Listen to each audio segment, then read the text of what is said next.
बच्चों, मैं Gopal sir. Welcome to my YouTube channel Gopal sir classes. एक बार फिर से आप सभी बच्चों का बहुत बहुत स्वागत है मेरे क्लास में, मेरे यूट्यूब चैनल पर। तो चलिए आज की क्लास स्टार्ट करते हैं। आज की क्लास स्टार्ट करने से पहले कुछ छोटी छोटी बातें। स्कूल्स ओपन हो चुके हैं, आप सभी बच्चे स्कूल जाना शुरू कर दिए होंगे। प्रैक्टिकल एग्जाम्स का दौर चल रहा है बहुत सारे स्कूलों में।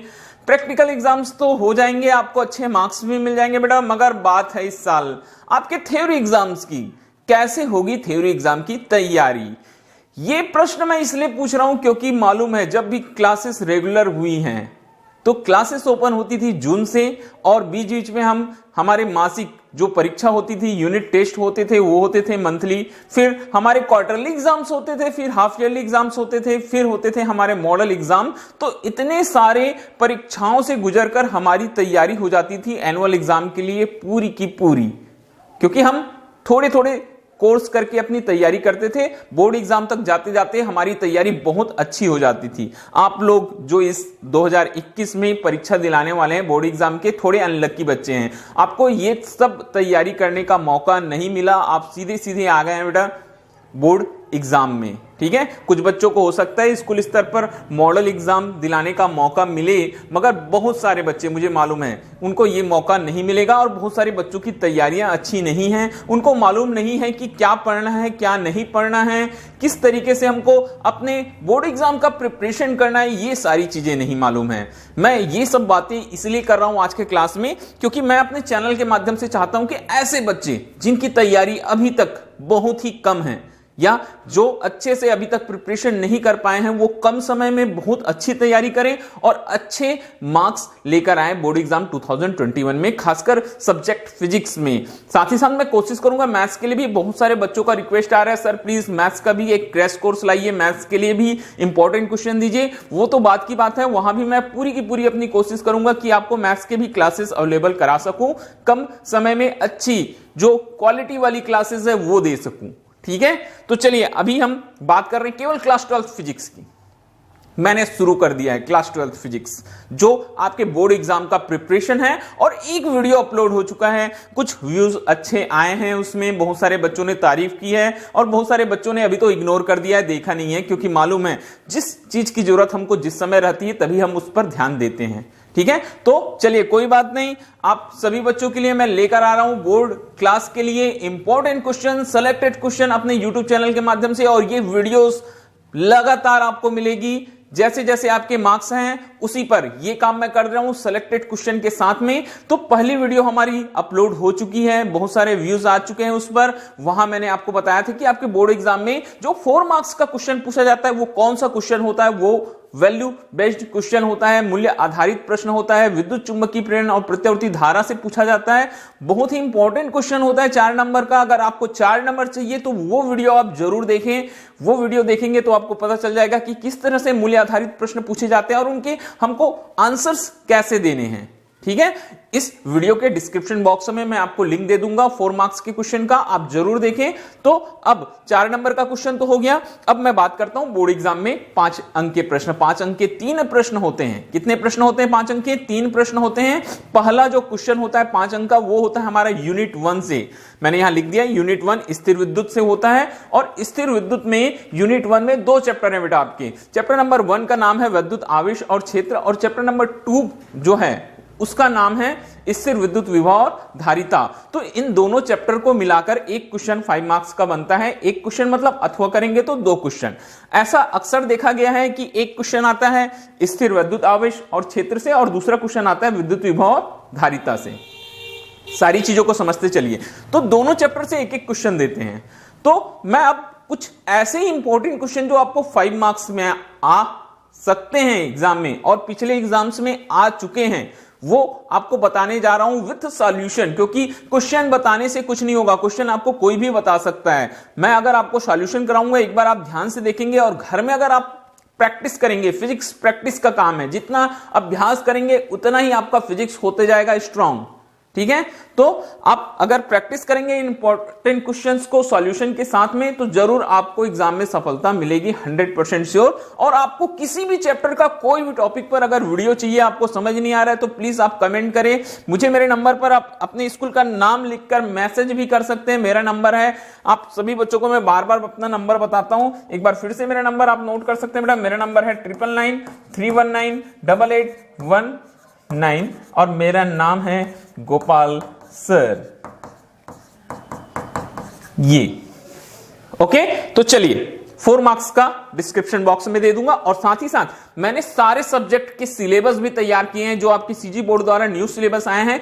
Main subject physics, maths, chemistry और बायोलॉजी का वो सारे के भी लिंक मैं डिस्क्रिप्शन बॉक्स में डाल दूंगा। आप देख सकते हैं कि आपको कौन से टॉपिक्स तैयार करने हैं, कौन से टॉपिक्स तैयार नहीं करने हैं। ओके, तो चलिए अब हम आज के क्लास में आते हैं। आज के क्लास में जैसे कि मैंने बता दिया आपको, मैं 5 मार्क्स के इंपॉर्टेंट क्वेश्चन कराने वाला हूं। कहां से? यूनिट 1 स्थिर विद्युत, चैप्टर 1 विद्युत आवेश और क्षेत्र से 5 अंक के महत्वपूर्ण क्वेश्चन और उसके सॉल्यूशन तो तैयार हो जाएंगे। और एक रिक्वेस्ट आप सभी बच्चों से हर बार करता हूं यार, प्लीज यार चैनल सब्सक्राइब कीजिए। जितने ज्यादा चैनल सब्सक्राइब होंगे बहुत जल्द आप सभी बच्चों के लिए आपकी इच्छा के अनुसार लाइव क्लास लेकर आऊंगा। जो क्वेश्चन बोलेंगे आप, जो टॉपिक बोलेंगे आप, उसी पर मैं लेक्चर दूंगा। आपके बोर्ड एग्जाम के लिए बहुत ही फायदेमंद होगा, बहुत ही लाभकारी होगा मेरे हिसाब से। शुद्ध हिंदी में बोला जाए तो बाकी आप सब समझदार हैं। ओके बच्चों, तो चलिए 5 मार्क्स का क्वेश्चन नंबर 1, विद्युत आवेशों के लिए कूलाम का व्युत्क्रम वर्ग नियम लिखिए। पहला क्वेश्चन बहुत ही सरल क्वेश्चन लेकर चला हूं मैं, ठीक है। कूलाम का व्युत्क्रम वर्ग नियम लिखना है, समझाना भी है एवं समझाइए बोलता है तथा इसकी सहायता से एकांक आवेश को परिभाषित कीजिए। जो एकांक आवेश होता है उसको हमको क्या करना है बोलता है? परिभाषित करना है, ठीक है। इस नियम की सीमाएं लिखना है कि क्या इसकी लिमिटेशन होती है। तो पहली बात समझ जाएंगे। फिजिक्स में देखो, अब बोलेंगे सर बहुत सारे क्वेश्चंस पूछे गए हैं। तो भाई बहुत सारे क्वेश्चन पूछे गए हैं हमारे सीजी बोर्ड द्वारा। जब भी क्वेश्चन पेपर तैयार होता है फिजिक्स में अंक का विभाजन रहता है। जैसे 5 मार्क्स का क्वेश्चन है तो कूलाम का नियम अगर आप लिखते हैं, व्युत्क्रम वर्ग नियम लिखते हैं तो आपको 1 नंबर, समझाते हैं तो आपको 2 नंबर, 2 और 1 3। एकांक आवेश को परिभाषित करेंगे तो 1 नंबर और सीमाएं लिखेंगे तो फिर से आपको 2 नंबर। तो इस तरीके से आपके बनेंगे 5 मार्क्स। कितने मार्क्स बन जाएंगे बेटा? 5 मार्क्स बन जाएंगे। तो ये पूरा का पूरा तरीका होता है। तो सबसे पहला काम इसमें कूलाम का नियम आपको समझाना है। तो चलिए देखते हैं कूलाम का नियम। बोलते हैं कूलाम के नियम अनुसार किन्हीं 2 बिंदु आवेशों के बीच लगने वाला बल का मान उन आवेशों के परिणामों के गुणनफल के अनुक्रमानुपाती तथा उनके बीच की दूरी के वर्ग के व्युत्क्रमानुपाती होता है। ये कूलाम का नियम दिया है स्थिर विद्युत के अंतर्गत। कूलाम का नियम थोड़ा सा हम डायग्राम से समझते हैं। 2 आवेश, 2 कैसे आवेश बोलता है बेटा? स्थिर बिंदु आवेश। ये पहला आवेश, ये दूसरा आवेश, ठीक है। हमारे पास में ये 2 आवेश हैं। एक आवेश को हम नाम देते हैं Q1, दूसरे आवेश को नाम देते हैं बेटा Q2। और यहां दोनों आवेशों के बीच की जो दूरी है उसे मान लेते हैं स्मॉल r। तो इनके मध्य जो लगने वाला बल होता है बोलता है इनके मध्य लगने वाला बल, ये बल कैपिटल F, इन दोनों आवेशों के गुणनफल के अनुक्रमानुपाती। तो Q1 इंटू Q2 और बीच की दूरी r, तो 1/r का स्क्वायर, बीच की दूरी के वर्ग का व्युत्क्रमानुपाती। तो हमारे पास में 2 पॉइंट्स आते हैं बेटा। F प्रोपोर्शनल होता है Q1 Q2 और F प्रोपोर्शनल होता है किसके? 1/r स्क्वायर के, ठीक है। अब ये दोनों जो पॉइंट्स हैं उसको अगर हम मिलाकर लिखें, देखते जाएंगे ना, बहुत ही आसान चीज है। इन दोनों को अगर हम मिलाकर लिखें तो हमारे पास में फार्मूला बन जाता है बेटा F प्रोपोर्शनल टू। क्या फार्मूला बनता है हमारे पास में? देखते जाएंगे। थोड़ा सा नीचे लिखता हूं, F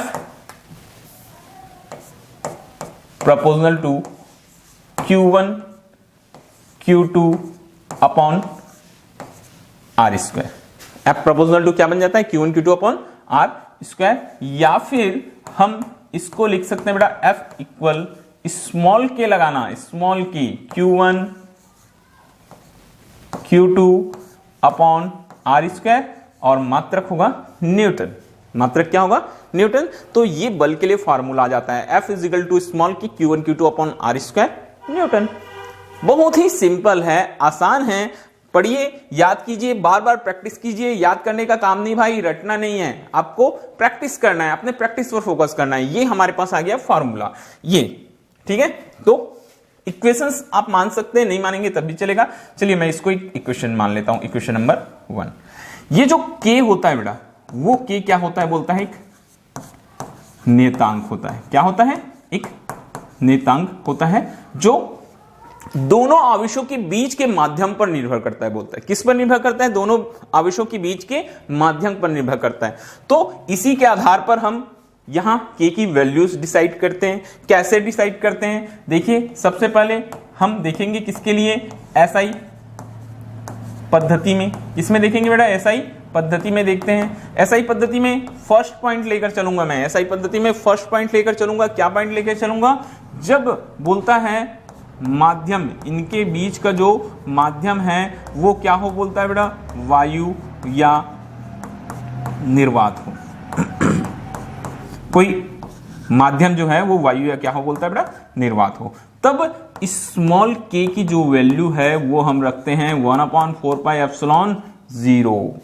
क्या रखते हैं स्मॉल k की वैल्यू? 1/4πε0, जहां ε0 बोलते हैं किसमें? वायु या निर्वात की क्या होती है बोलता है बेटा? विद्युतशीलता होती है। क्या होती है? वायु या निर्वात की विद्युतशीलता होती है। और इसकी जो वैल्यू है 1/4πε0 की, ये हम लेते हैं 9 × 10⁹। क्या लेते हैं बेटा? 9 × 10⁹। ये हो गया हमारे पास में समीकरण 1 से force is equal to k के प्लेस में हम पुट करेंगे 1/4πε0, ठीक है।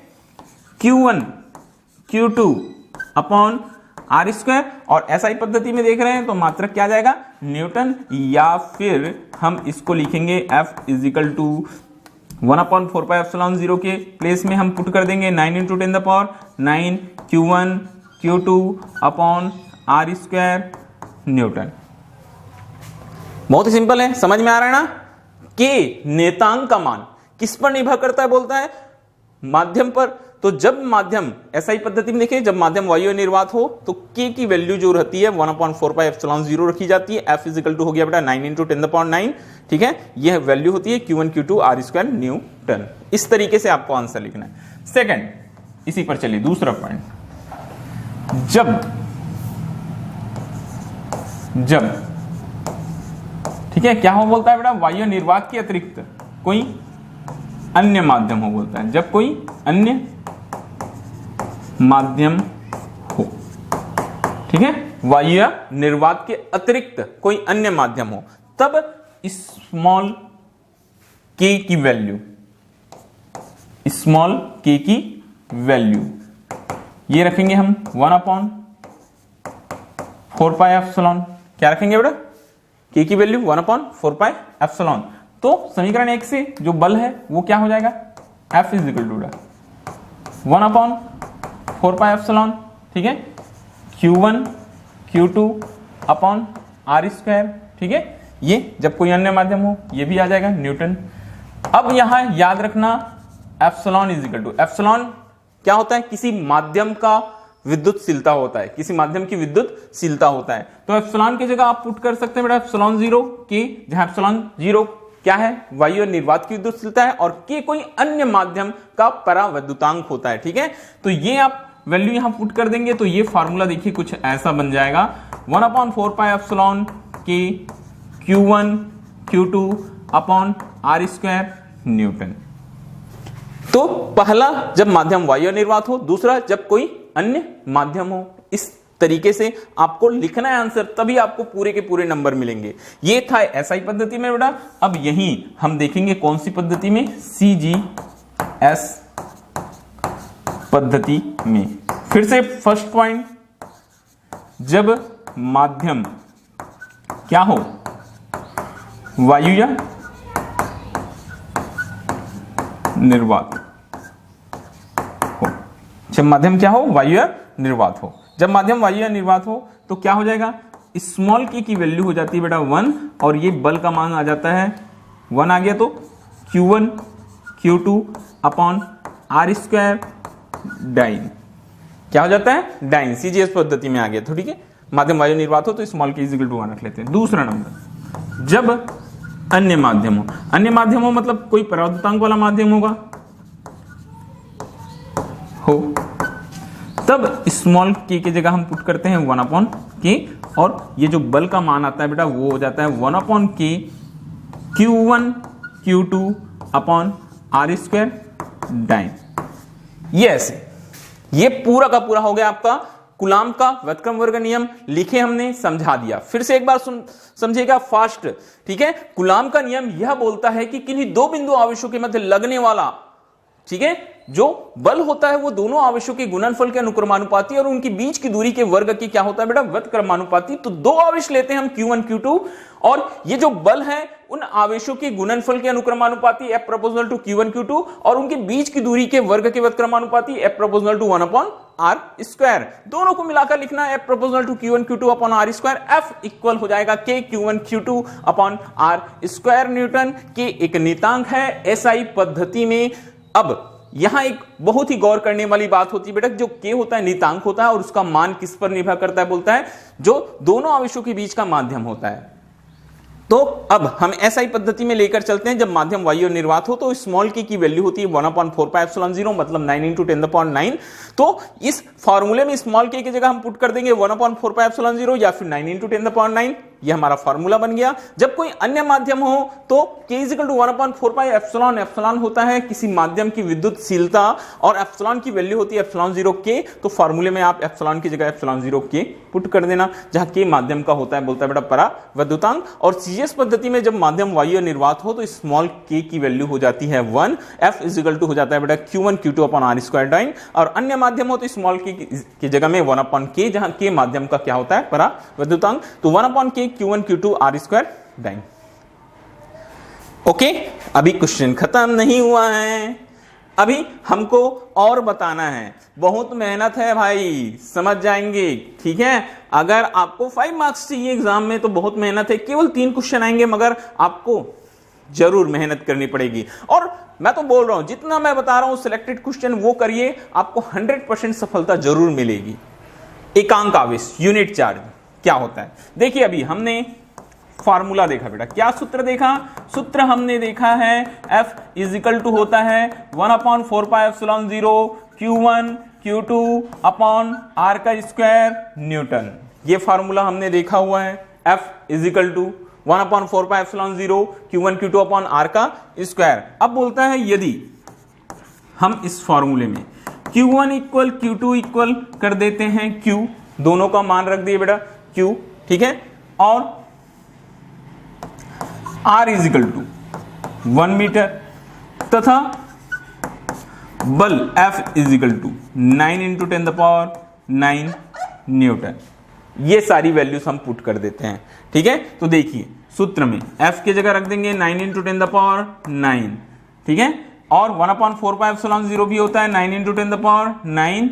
Q1 Q2 के जगह में Q × Q और बीच की दूरी R मतलब 1 का स्क्वायर, 1 का क्या हो जाएगा बेटा, स्क्वायर। ये 9 × 10⁹, 9 × 10⁹ कैंसल हो गया। Q और Q का स्क्वायर = 1, Q = ±1। आवेश का मान 1 हो गया। और जब आवेश का परिमाण 1 होता है तो उसे हम क्या कहते हैं, एकांक आवेश कहते हैं। तो यहां आप परिभाषित कर सकते हैं, कैसे परिभाषित करेंगे, जब समान परिमाण के दो सजातीय आवेश, सजातीय इसलिए क्योंकि दोनों को हमने बराबर मान लिया है और दोनों को दोनों कैसे हैं, धनात्मक हैं। तो बोलते हैं यदि समान परिमाण के दो सजातीय आवेश वायु या निर्वात में 1 मीटर की दूरी, बिल्कुल आसान होता है। कैसे आसान होगा, जैसे किए वैसे लिखो।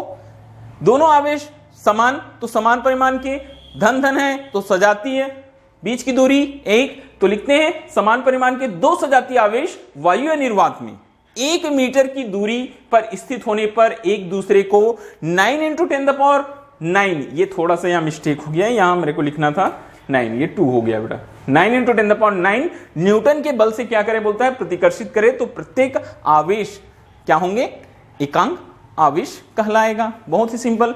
और कूलाम के नियम की सीमाएं, ठीक है, बहुत ही इंपॉर्टेंट है। आप लोगों का असाइनमेंट में भी आया था कि कूलाम के नियम की सीमाएं क्या होती है। कूलाम के नियम की सीमाएं होती है कि यह नियम केवल बिंदु आवेशों के लिए सत्य होता है और यह नियम केवल स्थिर आवेशों के लिए सत्य है, गतिशील आवेशों के लिए सत्य नहीं है। 2 पॉइंट्स आप बहुत आसानी से लिख सकते हैं।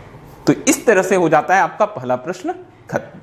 तो चलिए सेकंड क्वेश्चन की ओर आगे बढ़ते हैं बेटा। प्रश्न क्रमांक 2 आज की क्लास का हमारा है, वैद्युत द्विध्रुव से आप क्या समझते हैं? वैद्युत द्विध्रुव अगुणों को परिभाषित कीजिए तथा इसका एसआई मात्रक लिखिए बोलता है। कौन सा मात्रक लिखना है हमको? एसआई मात्रक लिखना है।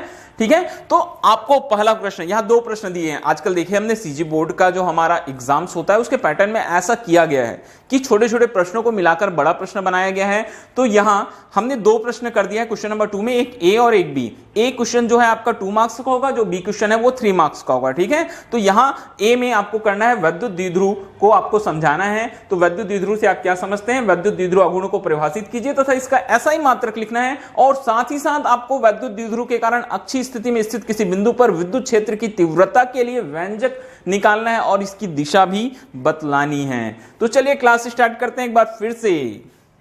ओके बच्चों, तो सबसे पहला हमारा आज का जो काम है इस क्वेश्चन में क्या है? हमको वैद्युत द्विध्रुव बताना है। तो वैद्युत द्विध्रुव क्या होता है? मैंने परिभाषा लिख दिया है। वैद्युत द्विध्रुव बोलता है बेटा अल्प दूरी पर स्थित, अल्प दूरी, बहुत ही कम दूरी पर, अल्प दूरी पर स्थित कैसे आवेश? 2 समान परिमाण के विजातीय आवेश। मतलब एक आवेश प्लस क्यू होगा, एक आवेश क्या होगा बेटा? प्लस क्यू होगा, और जो दूसरा आवेश है वो माइनस क्यू होगा। तो बोलते हैं कि समान परिमाण के 2 विजातीय आवेश एक दूसरे से बहुत ही अल्प दूरी पर स्थित होने पर, अल्प दूरी पर स्थित होंगे। तो ये हमारे पास में दूरी कितनी होगी बेटा? 2a ले लेते हैं। एक प्लस क्यू आवेश है और एक माइनस क्यू आवेश है। ओके, फिर से देखेंगे, इधर प्लस क्यू और इधर माइनस क्यू आवेश बहुत ही अल्प दूरी पर स्थित होने पर एक दूसरे को कितने बल से? 2a,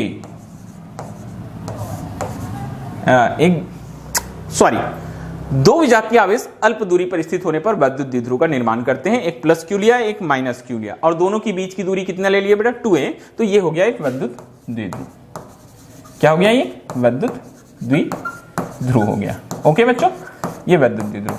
अब इसके साथ साथ वैद्युत द्विध्रुव आघूर्ण को भी बताना है। तो वैद्युत द्विध्रुव आघूर्ण देखेंगे। ठीक है, हमको क्या बताना है बेटा? वैद्युत द्विध्रुव आघूर्ण, वैद्युत द्विध्रुव आघूर्ण P से डिनोट करते हैं। ठीक है, और ये वैद्युत द्विध्रुव आघूर्ण P से डिनोट करते हैं, और इसकी दिशा होती है, क्या होती है बेटा? इसकी दिशा होती है। ठीक है, ये चीज आप याद रखना वैद्युत द्विध्रुव आघूर्ण के लिए। 1 मिनट रुकेंगे। ठीक है, वैद्युत द्विध्रुव आघूर्ण। ठीक है, वैद्युत द्विध्रुव आघूर्ण, इसकी क्या होती है बेटा? दिशा होती है। कैसी राशि होती है? ये सदिश राशि होती है। तो वैद्युत द्विध्रुव आघूर्ण क्या होता है? बोलता है वैद्युत द्विध्रुव के दोनों आवेशों में से कोई एक आवेश गुना दोनों आवेशों के बीच की दूरी, दोनों आवेशों के बीच की दूरी, ये चीज। तो एक आवेश ले लेंगे Q और दोनों आवेशों के बीच की दूरी हो जाएगा 2a। तो इस तरीके से हमारे पास में P इजिकल टू बनेगा 2QA। क्या बनेगा बेटा? P इजिकल टू 2QA, ये बन जाएगा। ठीक है, और इसका मात्रक SI मात्रक बोलता है। SI मात्रक लिखना है तो 2 को छोड़ दीजिए, Q का मात्रक कूलाम और A का मात्रक हो जाएगा बेटा मीटर। तो ये हो जाएगा कूलाम मीटर। ओके, तो दोनों चीजें समझ में आई। 2 आवेश जो रहते हैं, बिंदु आवेश, अल्प दूरी पर स्थित होने पर वैद्युत द्विध्रुव बनाते हैं, और वैद्युत द्विध्रुव आघूर्ण दोनों आवेशों में से कोई एक आवेश और दोनों आवेशों के बीच की दूरी का गुणनफल वैद्युत द्विध्रुव आघूर्ण होता है। P इजिकल टू 2QA, मात्रक कूलाम मीटर। और महत्वपूर्ण बात, दिशा, सब बच्चे छोड़ देते हैं दिशा जानना। दिशा ये एक सदिश राशि होती है। कैसी राशि होती है बेटा? सदिश राशि होती है, और किसी भी वैद्युत द्विध्रुव आघूर्ण की दिशा ऋण आवेश से कहां होती है? धन आवेश की ओर होती है। हमेशा याद रखना, किधर से होती है? ऋण आवेश से धन आवेश की ओर होती है। आगे हम अभी आपको बताएंगे दिशा कैसे देखते हैं। चलिए अक्षीय स्थिति पर आते हैं हम। तो सबसे पहले यहां हमको समझना होगा अक्षीय स्थिति को। देखिए अक्षीय स्थिति क्या होता है बेटा? जब कोई बिंदु जिस पर विद्युत क्षेत्र ज्ञात करना होता है वह बढ़ाए गए द्विध्रुव अक्ष पर स्थित होता है, तो इस स्थिति में बिंदु को वैद्युत द्विध्रुव के सापेक्ष अनुदैर्ध्य स्थिति या अक्षीय स्थिति में कहा जाता है। तो देखिए कैसे होता है ये, हम यहां आपको चित्र के माध्यम से समझाते हैं बेटा। सबसे पहले यहां हम काम करेंगे, एक वैद्युत द्विध्रुव का निर्माण करेंगे। किसका निर्माण करेंगे बेटा? एक वैद्युत द्विध्रुव का निर्माण करेंगे। ये हमारे पास में बन गया एक वैद्युत द्विध्रुव। ठीक है, वैद्युत द्विध्रुव कौन से आवेशों से मिलकर बनता है? प्लस क्यू और माइनस क्यू आवेशों से मिलकर बनता है। इस वैद्युत द्विध्रुव को हम नाम दे देते हैं बेटा ए बी, ठीक है। और इनके जो बीच की दूरी होगी, इन दोनों आवेशों के जो बीच की दूरी होती है वो बीच की दूरी होती है बेटा 2a। कितनी होती है? 2a। इसका मध्य बिंदु ले लेंगे। मध्य बिंदु क्या ले लेंगे बेटा? O। और बोलते हैं इसके मध्य बिंदु O से इसके बढ़ाए गए अक्ष पर कितनी दूरी पर? स्मॉल r दूरी पर एक बिंदु P है। अब बढ़ाए गए अक्ष पर है तो ये बिंदु P कौन सी स्थिति में कहलाता है बेटा? अक्षीय स्थिति में कहलाता है। कौन सी स्थिति में कहलाता है? अक्षीय स्थिति में कहलाता है। क्लियर? AB एक वैद्युत द्विध्रुव कौन से आवेशों से मिलकर बना? प्लस क्यू और माइनस क्यू से। मध्य बिंदु O, दोनों आवेशों के बीच की दूरी 2a। दोनों आवेशों के बीच की दूरी कितनी हो गई? 2a। अब क्या कर रहे हैं हम? इसके मध्य बिंदु O से बढ़ाए गए अक्ष पर r दूरी पर एक बिंदु P लिए। P को कौन सी स्थिति में बोलते हैं बेटा? अक्षीय स्थिति में बोलते हैं। अब आगे देखते जाएंगे कैसे हम व्यंजक निकालते हैं भाई, ठीक है। सबसे पहले प्लस क्यू आवेश के कारण, आवेश के कारण कहां?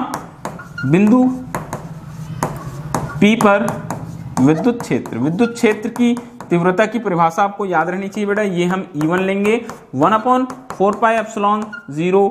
आवेश कितना है? Q। और बीच की दूरी किसके? A और P के बीच की दूरी AP।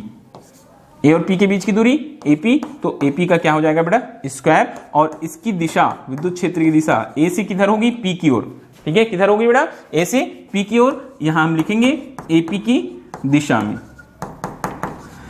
थोड़ी सी बात मैं आपको बता देता हूं विद्युत क्षेत्र की तीव्रता के लिए, ठीक है। हमेशा याद रखना विद्युत क्षेत्र की तीव्रता की दिशा। प्लस क्यू आवेश के कारण निकाल रहे हैं, कहां निकाल रहे हैं? बिंदु P पर बेटा। तो यहां याद रखना बिंदु P पर एक एकांक धनावेश होगा या परीक्षण आवेश होगा। एकांक धनावेश है मतलब ये भी धनावेश और ये भी धनावेश, दोनों में क्या होगा? प्रतिकर्षण। तो विद्युत क्षेत्र की तीव्रता बाहर की ओर होगी, इसीलिए जो प्लस क्यू आवेश के कारण विद्युत क्षेत्र निकाल रहे हैं E1, उसकी दिशा जो होगी बेटा वो किधर होगी? वो बाहर की ओर होगी। ये A से P के डायरेक्शन में होगी और ये हमारे पास में आ जाएगा E1। क्या आ जाएगा बेटा? ये हमारे पास में E1 आ जाएगा, ठीक है। ये मान आ जाएगा हमारे पास में E1 AP की दिशा में, इस तरीके से। अब यहां एक काम करेंगे बेटा, आप AP का मान निकाल लेंगे। AP इजिकल टू, डायग्राम से आपको पता चलेगा कैसे आप AP का मान निकालते हैं। OP माइनस करना पड़ेगा। ये जो OP दिखाई दे रहा है उसमें आपको माइनस करना पड़ेगा किसको? OA को। किसको माइनस करना पड़ेगा? OA को। तो OP कितना है हमारे पास? R है और OA आधी दूरी स्मॉल a।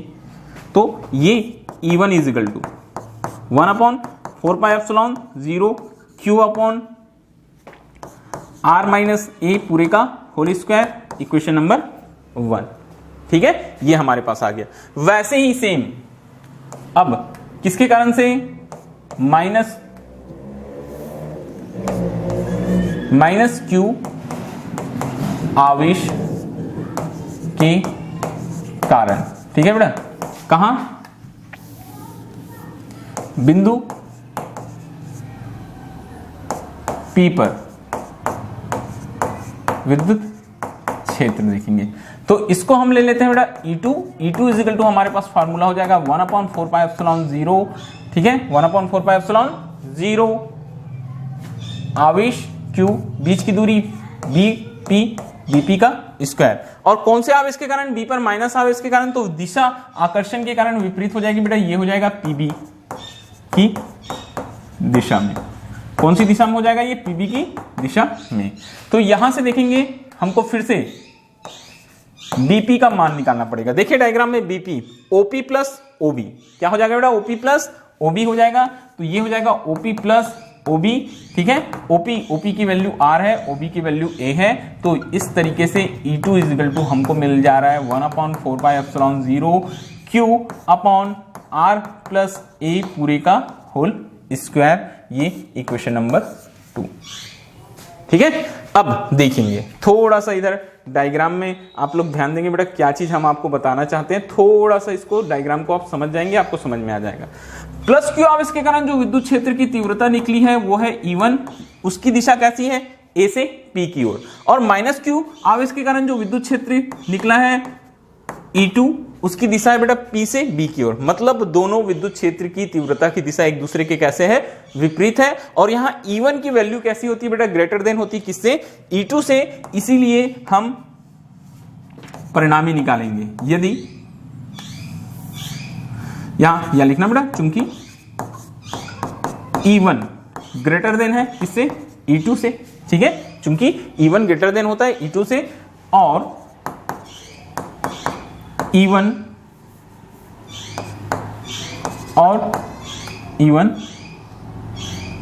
यहां लिखेंगे बेटा, तथा लिखेंगे, तथा E1 और E2 एक ही रेखा में कैसे हैं, विपरीत दिशाओं में हैं, अतः परिणामी विद्युत क्षेत्र बहुत ही सिंपल बेटा, अक्सर जब एक का मान अधिक होता है दूसरे का मान कम होता है तो हम अधिक वाले से कम वाले को घटा देते हैं। तो E1 ग्रेटर देन है तो E equal to E1 minus क्या हो जाएगा, E2, E इक्वल टू क्या हो जाएगा, E1 माइनस E2। चलिए फटाफट E1 की वैल्यू पुट करते हैं, 1/4πε0 Q अपॉन क्या है हमारे पास में, R माइनस A पूरे का होल स्क्वायर, माइनस हो जाएगा बेटा 1/4πε0 Q upon R plus A पूरे का होल स्क्वायर। तो ये E की वैल्यू Q अपॉन 4πε0, ठीक है, 1/R माइनस A पूरे का whole square minus 1/R plus A पूरे का होल स्क्वायर, ये बेटा। अब यहां क्या करेंगे, चलिए मैं नेक्स्ट पेज में आपको बताता हूं। ये जो परिणामी विद्युत क्षेत्र था क्या है, अभी तक फिर से एक बार देखेंगे बेटा, Q अपॉन हमारे पास आ गया है 4πε0, यहां है 1/R माइनस A पूरे का whole square minus 1/R plus A पूरे का होल स्क्वायर, ठीक है, ये हमारे पास आया है। अब हम यहां एक काम करते हैं बेटा, हम यहां इसको तो वैसी का वैसी लिखना पड़ेगा, Q 4πε0, हम यहाँ एलसीएम निकालेंगे तो देखिए यहाँ R माइनस A का होल स्क्वायर और R प्लस A का होल स्क्वायर, ये आ जाएगा। इधर क्या आ जाएगा बेटा, R प्लस A का होल स्क्वायर माइनस हो जाएगा R माइनस A का होल स्क्वायर। E की वैल्यू फिर से एक बार Q अपॉन 4πε0, Q की वैल्यू एक बार फिर से बेटा Q अपॉन 4πε0। नीचे वाला टर्म देखना, A plus B A minus B दिखाई दे रहा है, R minus A R plus A, ये क्या हो जाएगा फार्मूले से R square minus A square पूरे का होल स्क्वायर, और ये बेटा R प्लस A का whole square, A square plus B square, तो R square plus A square plus 2RA minus R square minus A square minus R square plus A square minus हो जाएगा बेटा 2RA, ये ऐसा हो जाता है, ठीक है, ये इस तरह से। या फिर एक काम यहां हम कर सकते हैं, क्या काम कर सकते हैं बेटा, अगर मान के चलो मैं यहां, ठीक है, अगर मैं यहां चिन्ह के साथ खोल रहा हूं तो ये R स्क्वायर माइनस हो जाएगा A स्क्वायर, और ये माइनस वाला टर्म क्या हो जाएगा बेटा, प्लस हो जाएगा। चलिए चिन्ह के साथ खोल लेते हैं, हमारा काम थोड़ा सा कम हो जाएगा, ठीक है। ये R square A square plus minus क्या हो गया, कैंसल, और E is equal to Q upon 4πε0, 2RA कितना आ गया हमारे पास में, 4RA, 2RA कितना आ गया बेटा, 4RA बटा ये हो गया R square minus A square पूरे का होल स्क्वायर। अब लिखने का तरीका है थोड़ा सा, आप इसको ऐसे लिख सकते हैं 1/4πε0, ये 4 को मैं 2 × 2 लिख लेता हूं, तो एक टर्म लिख लूंगा बेटा 2QA और दूसरा टर्म लिख लूंगा 2R, ठीक है, 2QA को अलग लिख लिए, 2A को अलग लिख लिए, बटा आ गया हमारे पास में R square minus A square पूरे का whole square, R square minus A square पूरे का क्या आ गया बेटा, होल स्क्वायर, ये हमारे पास आ गया, ठीक है। अब आपको मालूम है विद्युत द्विध्रुव आघूर्ण P की वैल्यू होती है बेटा 2QA, क्या होती है 2QA। तो अब ये विद्युत क्षेत्र जो परिणामी आ रहा है 1/4πε0 2PR बटा R square minus A square पूरे का होल स्क्वायर, ठीक है, न्यूटन पर कूलम। ये विद्युत क्षेत्र की तीव्रता, क्या आ गया बेटा, विद्युत क्षेत्र की तीव्रता।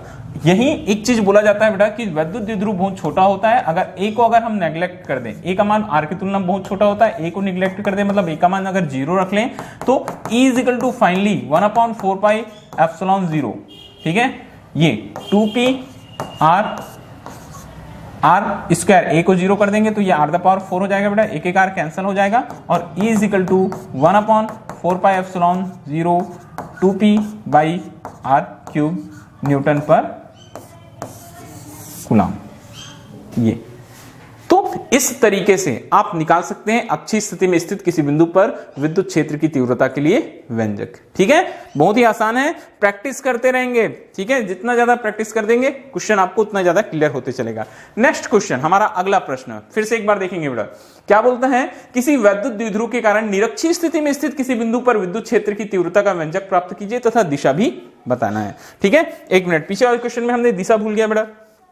यहां देखो कौन सी स्थिति में, यहां दिशा, दिशा कैसी होगी, ऋण आवेश से धनावेश, मतलब ए से पी की ओर। किधर होगी बेटा, ए से पी की ओर। दिशा आप लिख देना। ठीक है, हमेशा याद रखना वैद्युत द्विध्रुव की दिशा ऋण आवेश से किधर होती है, धनावेश की ओर होती है। ठीक है, ये अब निरक्षीय स्थिति देखेंगे, ध्यान से चलिए फटाफट। निरक्षीय स्थिति परिभाषा मैंने लिखा हुआ है कि जब कोई बिंदु जिस पर विद्युत क्षेत्र ज्ञात करना होता है वैद्युत द्विध्रुव के लंब अर्धक पर होता है, बोलता है वैद्युत द्विध्रुव के कहां स्थित होता है, बोलता है लंब अर्धक पर। लंब अर्धक बहुत बार बनाए होंगे बेटा, हमने क्लास बनाए हैं 7th 8th 9th 10th में। ऐसे एक रेखा खींचते थे, यहां एक चाप काटते थे, यहां एक चाप काटते थे, फिर इधर से एक चाप, इधर से एक चाप। इन बिंदुओं को हम आपस में क्या कर देते थे, मिला देते थे। ये क्या कहलाता था बेटा, लंब अर्धक कहलाता था। क्या कहलाता था, लंब अर्धक। वैसे ही वैद्युत द्विध्रुव के कहां बोलता है, लंब अर्धक पर होता है। जिस बिंदु पर हमको विद्युत क्षेत्र ज्ञात करना होता है तो इसे हम क्या कहते हैं, वैद्युत द्विध्रुव के सापेक्ष निरक्षीय स्थिति में कहते हैं। चलिए फटाफट एक डायग्राम तैयार करते हैं।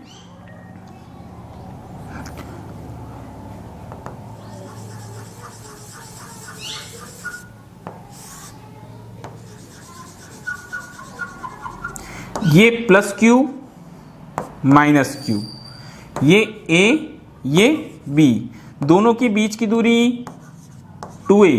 बीच की दूरी कितनी हो गई बेटा, 2a। मध्य बिंदु ओ से,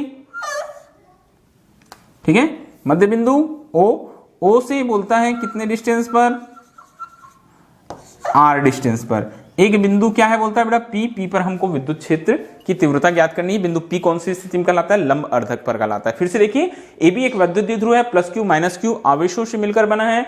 कितनी दूरी पर, आर दूरी पर। एक बिंदु क्या ले लिए बेटा, पी ले लिए। पी पर हमको क्या निकालना है, विद्युत क्षेत्र की तीव्रता, क्योंकि बिंदु पी है वैद्युत द्विध्रुव के सापेक्ष कहां, निरक्षीय स्थिति में। चलिए एक काम करते हैं, हम किसको मिलाएंगे बेटा, हम ए को पी से मिलाते हैं, बी को पी से मिलाते हैं। ये ए पी से मिल गया, ये बीपी से मिल गया। ठीक है, एपी बीपी हमको इक्वल दिखाई दे रहा है, एपी बीपी इक्वल दिखाई दे रहा है। थोड़ा सा मैं लाइन लिखता हूं, उसके बाद साथ साथ मैं डायग्राम भी बनाते चलूंगा। सबसे पहले बेटा किसके कारण से, प्लस क्यू आवेश के कारण। ठीक है, प्लस क्यू आवेश के कारण, प्लस क्यू आवेश के कारण। ठीक है, कहां, बिंदु पी पर विद्युत क्षेत्र निकालेंगे प्लस क्यू आवेश के कारण। ये निकलेगा बेटा E1 1/4 पाई एप्सिलॉन 0 आवेश है हमारे पास प्लस क्यू, या इसको क्यू ही लिखेंगे। बीच की दूरी ए और पी के बीच की दूरी AP, तो AP का स्क्वायर, इक्वेशन नंबर 1। ठीक है, ये आ गया बेटा। फिर बोलता है यहां दिशा बताना, दिशा कैसी होगी, AP की दिशा में, AP की दिशा। ठीक है, ए से पी की दिशा, दिशा बनाएंगे बेटा। चलिए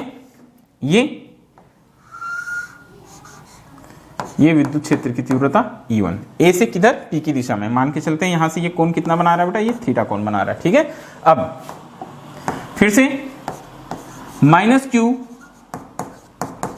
आवेश के कारण कहां, बिंदु पी पर। ठीक है, विद्युत क्षेत्र, बिंदु पी पर विद्युत क्षेत्र, माइनस क्यू आवेश के कारण बिंदु पी पर विद्युत क्षेत्र बोलता है बेटा।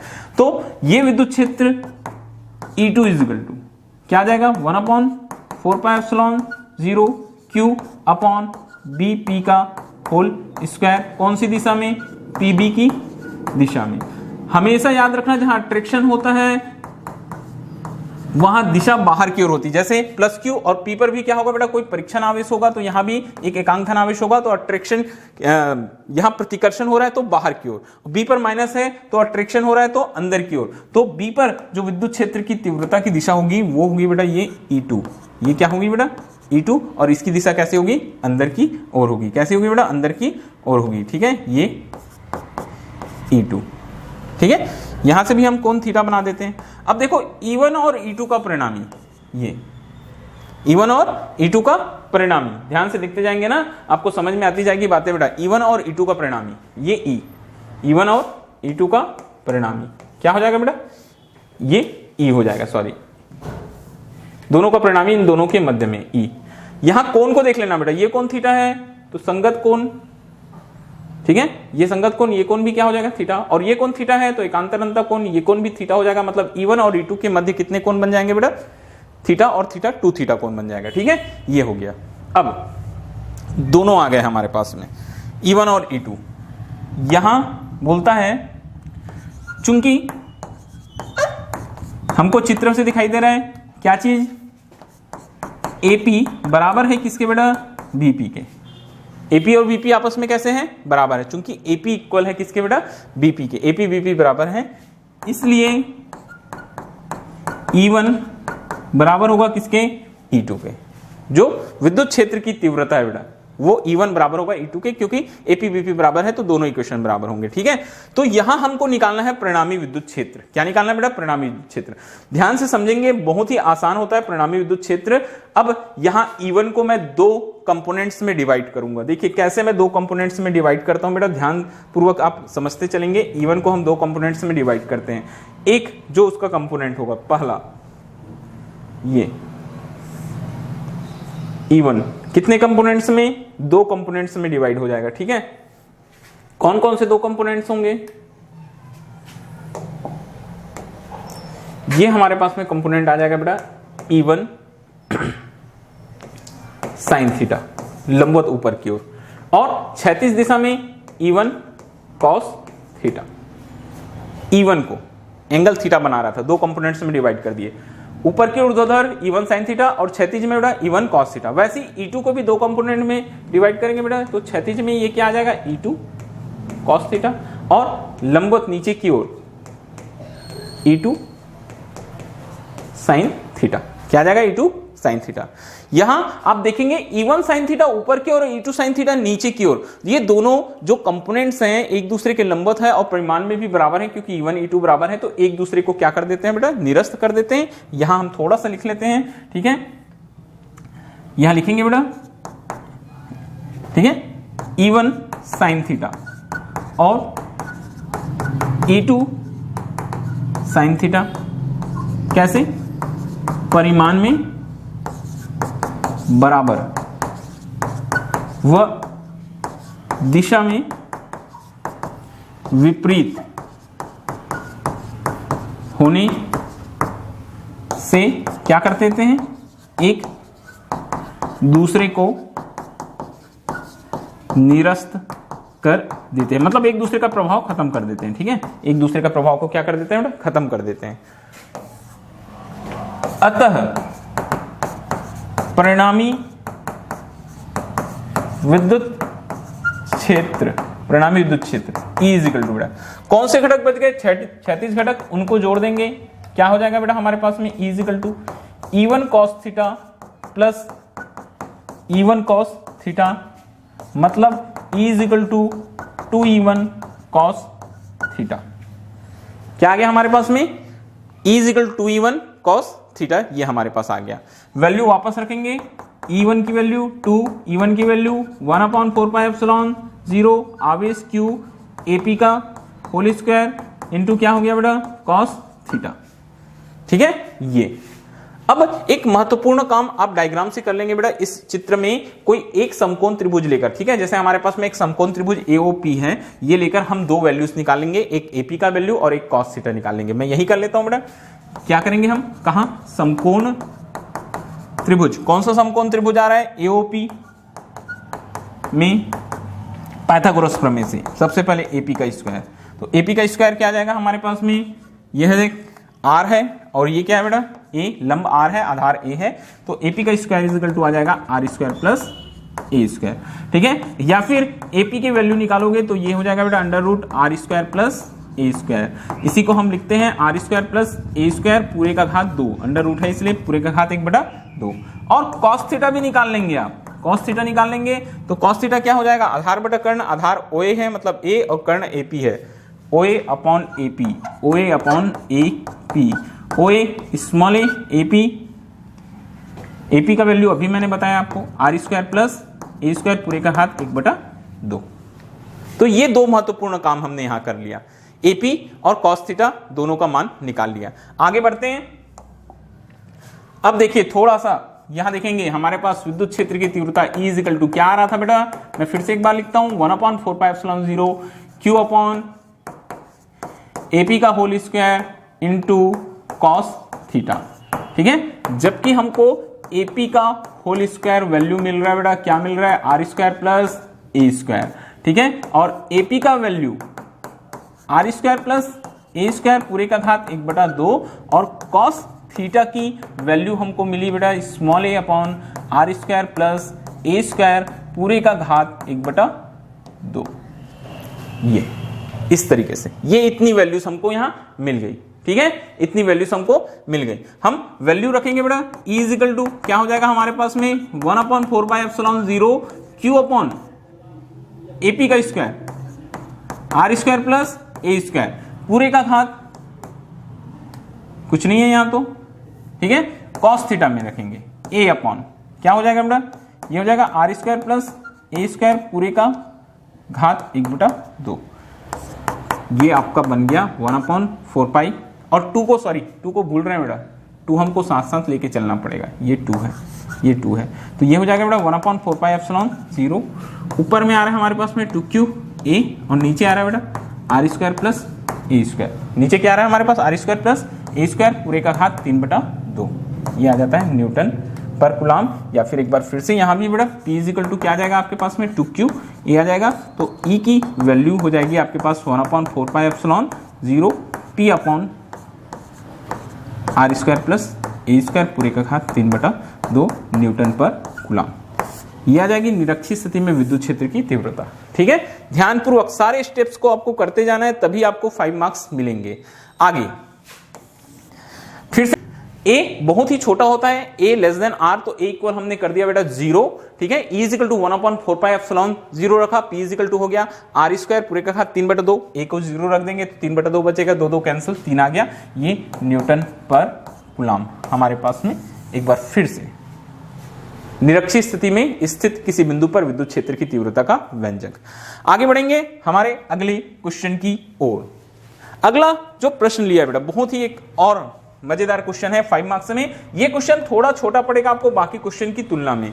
क्या बोलता है, एक विद्युत द्विध्रुव एक समान विद्युत क्षेत्र में स्थित है, इस पर लगने वाले बल आघूर्ण हेतु व्यंजक उत्पन्न करना है। बोलता है बल आघूर्ण के लिए क्या निकालना है हमको, व्यंजक निकालना है तथा इस आधार पर विद्युत द्विध्रुव आघूर्णों को क्या करना है बोलता है, परिभाषित भी करना है। विद्युत द्विध्रुव आघूर्णों को परिभाषित भी करना है। तो चलिए हम सबसे पहले आते हैं बेटा डायग्राम पर। हम यहाँ एक समान विद्युत क्षेत्र बनाएंगे। आप सभी बच्चों को मालूम होगा जहां विद्युत क्षेत्र रेखाएं एक दूसरे की क्या होती है बेटा, समांतर होती है। तो क्या होता है, विद्युत क्षेत्र रेखाएं एक दूसरे के समांतर होती हैं तो जो विद्युत क्षेत्र होता है उसे हम एक समान विद्युत क्षेत्र कहते हैं। ये एक समान विद्युत क्षेत्र। अब इस पर यहां ठीक है, अब इस पर हम यहां मान के चलते हैं एक विद्युत द्विध्रुव है बेटा। विद्युत द्विध्रुव को हम नाम दे देंगे A और ये बेटा B। किससे मिलकर बना है, ये प्लस Q और ये माइनस Q आवेशों से मिलकर बना है। और दोनों आवेशों के बीच की जो दूरी होती है वो होती है बेटा 2a। दोनों आवेशों के बीच की जो दूरी होती है वो कितनी होती है, 2a होती है। ठीक है, ये अब यहां सुनिएगा, एक विद्युत द्विध्रुव एक समान विद्युत क्षेत्र में विद्युत क्षेत्र के साथ कितना कोण बनाते हुए रखा गया बोलता है, थीटा कोण बनाते हुए। ठीक है, एक विद्युत द्विध्रुव एक समान विद्युत क्षेत्र में स्थित है तो एक समान विद्युत क्षेत्र E है, विद्युत द्विध्रुव AB है, प्लस Q माइनस Q आवेशों से मिलकर बना है, बीच की दूरी 2a है और ये कितना कोण बनाते हुए रखा है बेटा, थीटा। तो बोलता है ये आवेश होते हैं विद्युत क्षेत्र की दिशा में कितना बल लगाते हैं, बोलता है बेटा QE बल लगाते हैं और विद्युत क्षेत्र की विपरीत दिशा में भी QE बल लगाते हैं। बात समझिएगा, विद्युत क्षेत्र की दिशा में QE बल, विद्युत क्षेत्र की विपरीत दिशा में भी QE बल। तो दो बल परिमाण में क्या है बराबर और दिशा में क्या है विपरीत है। तो जब भी दो बल, क्लास 11th में आपने पढ़ा हुआ है, जब भी दो बल परिमाण में बराबर और दिशा में क्या होते हैं, बोलता है बेटा विपरीत होते हैं, तो वे एक बलयुग्म का निर्माण करते हैं। तो दोनों के दोनों बल QE एक बलयुग्म का निर्माण करेगा और ये जो बलयुग्म है इस विद्युत द्विध्रुव को जो थीटा कोण बनाते हुए रखा गया है उसको विद्युत क्षेत्र के समांतर लाने का प्रयास करेगा। ये घुमाएगा इसको और घुमाकर क्या लाना चाहेगा बेटा, विद्युत क्षेत्र के समांतर। ऐसे है घुमाकर ऐसे, ये ऐसे नीचे आना चाहेगा और ये इस तरह से ऊपर की ओर जाना चाहेगा। क्लियर बात, ठीक है। तो ये क्या करेगा बेटा, एक विद्युत बलयुग्म का निर्माण करेगा जो विद्युत क्षेत्र को घुमाने का प्रयास करेगा। इस बलयुग्म को बोलते हैं प्रत्यनयन बलयुग्म, ठीक है। और इसका हम निकालेंगे आघूर्ण, ठीक है। किसका निकालेंगे बेटा, प्रत्यनयन बलयुग्म का आघूर्ण निकालेंगे। तो चलिए देखते हैं प्रत्यनयन बलयुग्म का आघूर्ण। परीक्षा में हमको यही बोलेगा, प्रत्यनयन बलयुग्म का आघूर्ण निकालिए। तो प्रत्यनयन बलयुग्म का आघूर्ण, एक बल गुना दोनों बलों के बीच की लंबवत दूरी, ठीक है। ये तो प्रत्यनयन बलाघूर्ण को टाउ से दिखाएंगे। एक बल क्या आ गया बेटा, QE। एक बल कितना आ गया हमारे पास में, QE। और लंबवत दूरी के लिए हम यहां इन दोनों को आपस में मिला देंगे बेटा, ये P आ जाएगा, ठीक है। ये कोण थीटा आ जाएगा, संगत कोण, ठीक है। तो लंबवत दूरी AP, लंबवत दूरी क्या हो जाएगी, AP आ जाएगा। लंबवत दूरी क्या आ जाएगा हमारे पास, AP। समीकरण नंबर 1, AP का मान निकालेंगे। ये हमारे पास में लंबवत है तो समकोण त्रिभुज बन रहा है। कहां निकालेंगे, समकोण त्रिभुज APD में हम निकालते हैं बेटा किसका मान, साइन थीटा। ये कौन थीटा बन रहा है, साइन थीटा निकाल लेते हैं। साइन थीटा लंब बटा करना होता है AP अपॉन AB। AB देखिए विद्युत द्विध्रुव की लंबाई 2a, विद्युत द्विध्रुव की लंबाई कितनी हो जाएगी बेटा, 2a। तो यहां हमारे पास में AP इजिकल टू आ जाएगा 2a साइन थीटा। क्लियर, कितना आ गया बेटा, 2a साइन थीटा। AP का मान कहां रखेंगे आप, समीकरण 1 में। AP का मान आप रखेंगे बेटा कहां, समीकरण 1 में रखने पर AP का मान समीकरण 1 में रख देना। Tau is equal to QE into AP कितना हो जाएगा बेटा, 2a साइन थीटा। ये इस तरह से। तो टाउ इजिकल टू 2QA को अलग लिख लेना और E को अलग लिख लेना बेटा, E साइन थीटा को। ये हमारे पास में टाउ इजिकल टू 2QA क्या होता है बेटा, P। तो ये हो जाएगा PE साइन थीटा। और अगर सदिश रूप में लिखेंगे तो टाउ इजिकल टू हो जाएगा बेटा vector P cross vector E। ये बहुत ही आसान है, थोड़ी सी थ्योरी आपको लिखनी पड़ेगी। और लिखने का काम, बहुत सारे बच्चे बोलते हैं क्या सर हम जैसे आप बनाते हैं वैसे ही बनाएंगे तो हमारा काम चल जाएगा। नहीं, बिल्कुल नहीं। मैं जो काम बोल के कर रहा हूं उसको आपको कॉपी में लिख कर समझाना होगा, क्योंकि हमको बोर्ड एग्जाम में बेटा सामने वाले को समझाना है लिखकर कि कितना अच्छा हम उसके प्रश्न का आंसर दे सकते हैं। तो थोड़ा सा लिखना कि माना एक विद्युत द्विध्रुव है AB जो प्लस Q माइनस Q आवेशों से मिलकर बना हुआ है। दोनों के बीच की दूरी कितनी है, 2 है, A है। और दोनों एक समान विद्युत क्षेत्र E में थीटा कोण बनाते हुए रखा गया है। फिर से सुनिएगा, लिखने का क्रम, डायग्राम बना लेंगे, डायग्राम देखकर लिखना। माना एक विद्युत द्विध्रुव AB है जो प्लस Q माइनस Q आवेशों से मिलकर बना हुआ है। दोनों के बीच की दूरी कितनी है, 2a है। और वो एक समान विद्युत क्षेत्र E में थीटा कोण बनाते हुए रखा गया है। तब उसके प्लस Q आवेश पर QE बल विद्युत क्षेत्र की तीव्रता की दिशा में और QE बल विद्युत क्षेत्र की विपरीत दिशा में लग रहा है। ये दोनों बल क्या करते हैं बेटा, परिमाण में बराबर और दिशाओं में विपरीत होने से एक प्रत्यनयन बलयुग्म का निर्माण करते हैं जो इस विद्युत द्विध्रुव आघूर्ण को, विद्युत द्विध्रुव को घुमाकर क्षेत्र के क्या लाने का प्रयास करता है, समांतर लाने का प्रयास करता है। ये समांतर लाने का प्रयास कर रहा है, मतलब एक प्रत्यनयन बलयुग्म का निर्माण कर रहा है। और प्रत्यनयन बलयुग्म का आघूर्ण एक बल गुना दोनों बलों के बीच की लंबवत दूरी, एक बल QE दोनों बलों के बीच की लंबवत दूरी, हमने लंब डाल दिया। AP समकोण त्रिभुज APB में हमने साइन थीटा निकाला, AP upon AB, AP upon 2a आ गया बेटा, AP is equal to 2a sine theta. AP का मान समीकरण 1 में रखने पर tau is equal to QE 2a sine theta, tau is equal to 2QAE sine theta. 2QA को अलग हमने P बना लिया बेटा, PE sine theta, tau is equal to P cross E। Okay, आज के इस क्लास का आखिरी प्रश्न विद्युत द्विध्रुव की स्थितिज ऊर्जा किसे कहते हैं? बहुत इंपॉर्टेंट क्वेश्चन। विद्युत द्विध्रुव की स्थितिज ऊर्जा, बहुत बच्चे कंफ्यूज होते हैं, ये विद्युत क्षेत्र की स्थितिज ऊर्जा नहीं है, एक विद्युत द्विध्रुव की स्थितिज ऊर्जा है। ठीक है, तो देखिए विद्युत द्विध्रुव की स्थितिज ऊर्जा किसे कहते हैं? एक समान विद्युत क्षेत्र में रखी विद्युत द्विध्रुव के लिए इसका व्यंजक ज्ञात कीजिए बोलता है। तो विद्युत द्विध्रुव को बोलता है विद्युत क्षेत्र में मानक स्थिति से वर्तमान स्थिति तक घुमाने में किए गए कार्य को विद्युत द्विध्रुव की स्थितिज ऊर्जा कहते हैं। अभी जैसे हमने बनाया था बेटा डायग्राम, उसी से आप समझ सकते हैं। मैं आपको छोटा सा डायग्राम बना के बता देता हूं। चलिए, ये अगर विद्युत द्विध्रुव जो है ऐसे स्थित है बेटा मानक स्थिति में, ये विद्युत क्षेत्र ई है, ये थीटा बराबर 90 डिग्री, इसी को क्या बोलते हैं हम? कौन सी स्थिति कहते हैं बेटा? मानक स्थिति कहते हैं। ठीक है, इसमें स्थित है, मानक स्थिति में स्थित है, ये मानक स्थिति है। तो इसको बोलता है मानक स्थिति से कहां? वर्तमान स्थिति। वर्तमान स्थिति जब वो विद्युत क्षेत्र के साथ कितना कोण बनाता है बेटा? थीटा कोण बनाता है। ठीक है, ये ए बी है। तो इस मानक स्थिति से घुमाकर वर्तमान स्थिति तक लेकर आने में जो किया गया कार्य है, मतलब थीटा इजिकल टू 90 डिग्री से थीटा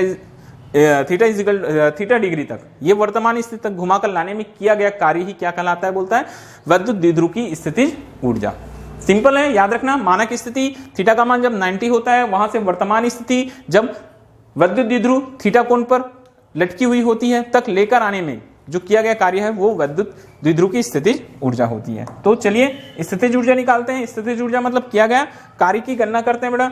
अब अभी हमने देखा क्या होता है, टाउ इजिकल टू, आपको लिखना पड़ेगा, माना एक विद्युत द्विध्रुव है जिसका विद्युत द्विध्रुव आघूर्ण कितना है? पी है। वो एक समान विद्युत क्षेत्र ई में थीटा कोण बनाते हुए स्थित है, तो उस पर लगने वाला बल आघूर्ण टाउ इजिकल टू बेटा पीई साइन थीटा।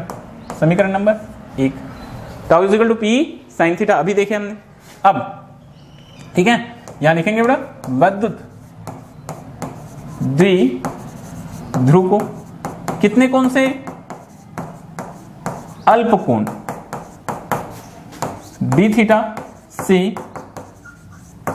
घुमाने में किया गया कार्य। ठीक है, अल्पकोण डी थीटा से घुमाने में किया गया कार्य। अब छोटे कोण से घुमाना है तो कार्य भी कम होगा बेटा। डी डब्ल्यू इक्वल टू हम क्या लिखेंगे? Tau D theta. क्या लिखेंगे? Tau D theta. मतलब D W equal to tau, tau की जगह आप वैल्यू पुट कर देना बेटा PE sine theta D theta.